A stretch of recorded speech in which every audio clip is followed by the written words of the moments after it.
Party ఫిరాయింపు ప్రకటనలు ఖమ్మం జిల్లాలో కలకలం రేపుతున్నాయి. అది సాక్షాత్తు మంత్రి తుమ్మల నాగేశ్వరరావు నోటి నుంచి రావడంపై మండిపడుతున్నాయి లెఫ్ట్ పార్టీలు.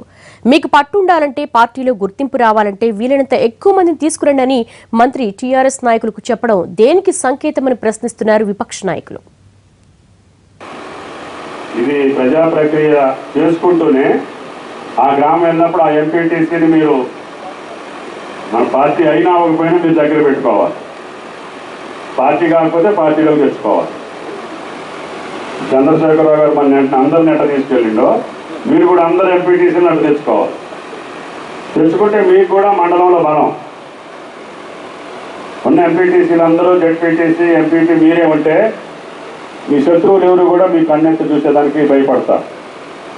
రాజకీయంగా బలంగా ఉంటే అభివృద్ధి వేగవంతం అవుతుంది.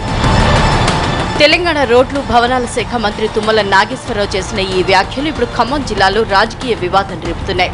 గ్రామజ్యోతి పేరిట వైరాలో ఏర్పాటు చేసిన మీటింగ్లో పార్టీ నాయకులకు రాజకీయ నిర్దేశం చేయడం, అది ఇతర పార్టీల్లో నుంచి వీలైనంత ఎక్కువ మంది స్థానిక సంస్థల ప్రతినిధులని లాగమని చెప్పడం కలకలం రేపుతోంది. జిల్లాలో లెఫ్ట్ పార్టీలు బలంగా ఉండటంతో మంత్రి వ్యాఖ్యలు నేరుగా ఆ పార్టీకి తగిలాయి. తుమ్మల మాట్లాడిన మాటలన్నీ పక్కాగా పార్టీ ఫిరాయింపుల్ని ప్రోత్సహించేవేనని, దీనిపై గవర్నర్ జోక్యం చేసుకోవాలని డిమాండ్ చేస్తున్నారు సిపిఎం జిల్లా కార్యదర్శి.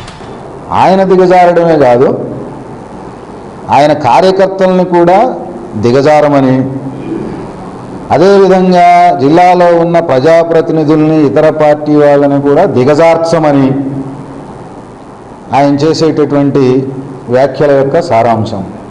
మంత్రిగా ఉండి తుమ్మల నాగేశ్వరరావు రాజ్యాంగాన్ని ధిక్కరించారని, అక్రమాలు, పార్టీ ఫిరాయింపులతో స్థానిక సంస్థల ఎమ్మెల్సీ ఎన్నికల్లో గెలిచే ప్రయత్నం చేస్తున్నారని ఆరోపిస్తోంది సిపిఐ. విపక్షాలన్నీ ఒక్కటై ఈ అక్రమాలని అడ్డుకోవాలంటున్నారు ఆ పార్టీ నాయకులు. ఇవాళ పార్టీల్ని ఫిరాయించండి అని చెప్పేసి, లేకపోతే మేము ఎంత మారామో ఒక్క ఎమ్మెల్యే గెలిస్తే ఇలా ఎంతమంది ఎమ్మెల్యేలు ఉండో చూడండి అంటే అదేదో గొప్ప ఘనకార్యం లెక్క చెప్పుకుంటా ఉన్నాం. అసలు రాజకీయాలు ఇంత దిగజార్చేటువంటి పద్ధతిలో మాట్లాడటం అంటే ఇది చాలా దురదృష్టకరమైనటువంటి పరిస్థితి.